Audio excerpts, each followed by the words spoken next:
Kotse ba? Feel kotse na. Uso talaga ang paastigan ng SUVs, lalo na yung mga pang-off-road talaga. Siyempre, hindi pa uhuli ang Ford, kaya naman after 25 years, binuhay nila ang Bronco nameplate. Pero kung akala nyo ito na ang rurok ng off-road capabilities ng Ford, well, you must be joking. Kasi naman, ginatungan pa ito ng Blue Oval brand with race-ready version. I'm Stanley Chi and this is Phil Coach's Quick Look at the 2022 Ford Bronco Raptor.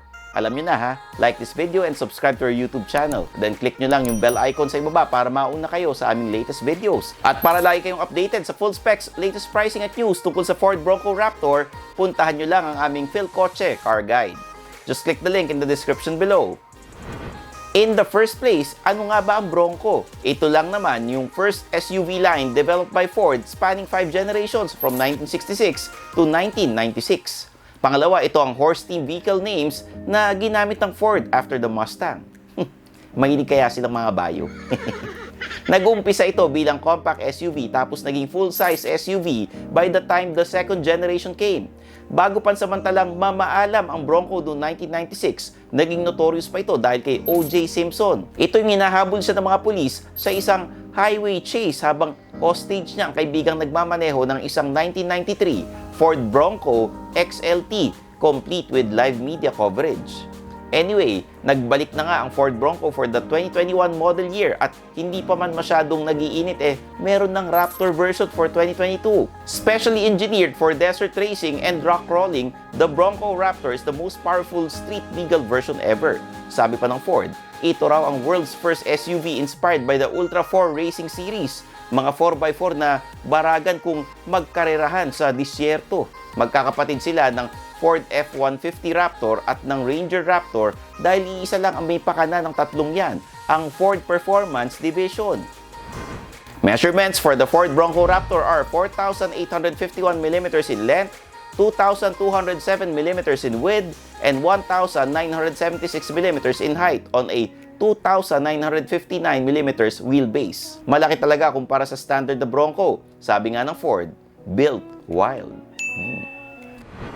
Kahapa lang, mahirap ng tibagin ito. Fully boxed high-strength steel frame ang chassis with new shock absorber towers para mas matibay ang off-road driving. Protektado ng bash plates ang buong driveline sa ilalim, habang meron ding upper body reinforcement na mas resistant sa torsion by more than 50% compared to the standard Bronco.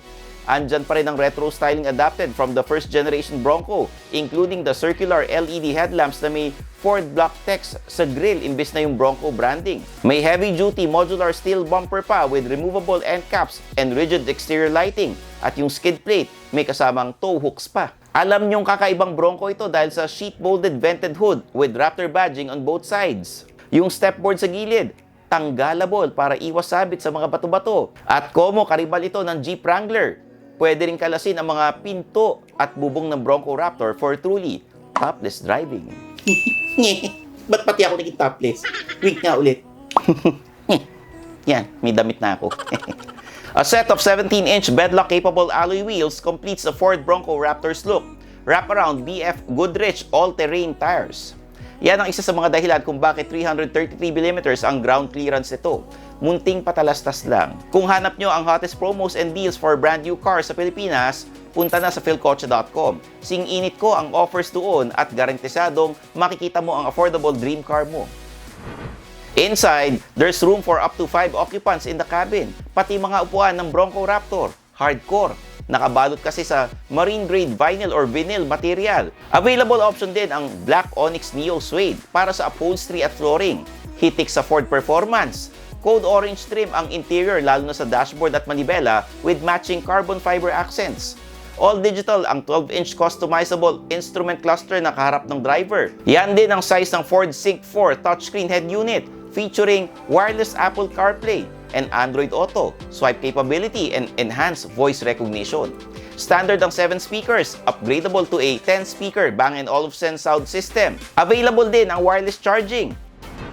For safety, standard features include anti-lock brakes, 6 airbags with rollover sensors for the first and second rows, advanced track with roll stability control, and trailer sway control. Meron din itong Ford Co-Pilot 360 technologies such as adaptive cruise control, hill start assist, blind spot information system, lane keeping system, pre-collision assist, and 360-degree camera array. Ito na ang main event, the engine. Under the hood, the Bronco Raptor is powered by a 3-liter twin-turbo EcoBoost or EcoBoost V6 gasoline engine tweaked to Raptor specifications. Wala pang official output figures na nilabas ang Ford pero target daw nila na malagpasan ang 400 horsepower. This is partnered with a 10-speed select-shift automatic gearbox with an advanced 4x4 system na gumagamit ng upgraded front and rear axles. Kung uso ang GOAT sa NBA, meron din yan sa Bronco Raptor, as in, goes over any type of terrain with 7 settings for various driving environments. Grabe, may kabayo na, may GOAT pa. Hindi ng who GOAT na yan, ha? Hindi naman siguro amoy damo ang aircon nito, no? First time din sa Bronco Raptor ang magkaroon ng tow or whole mode, kayang-kaya mag-tow hanggang 2,041 kilograms. At dahil literal na patalbugan sa disyertong labanan, in-upgrade ng Ford ang suspension in partnership with Fox. The high-performance off-road stability suspension system now has live valve technology with semi-active dampers and suspension height sensors. Katakot-takot na adjustments ang ginawa niyan every second para laging optimal ang handling.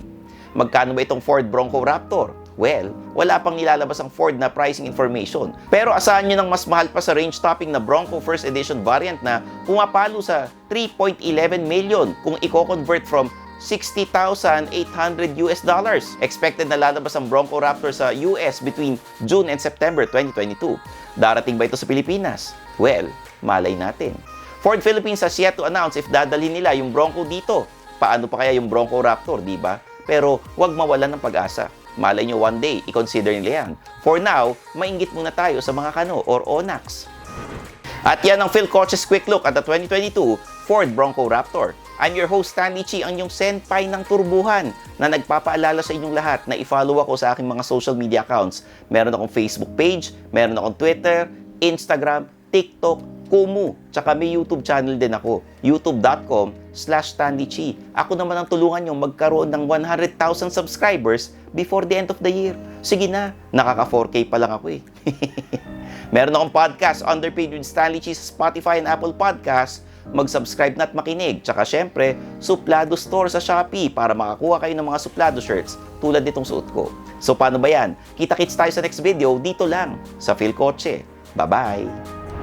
Thanks for watching. For the latest news, reviews, and anything you want to know about cars and car ownership, visit philcoche.com. Follow us on YouTube, Facebook, Instagram, and Spotify para hindi ka huli sa usapan. Tandaan, kotse ba? Phil Coche na!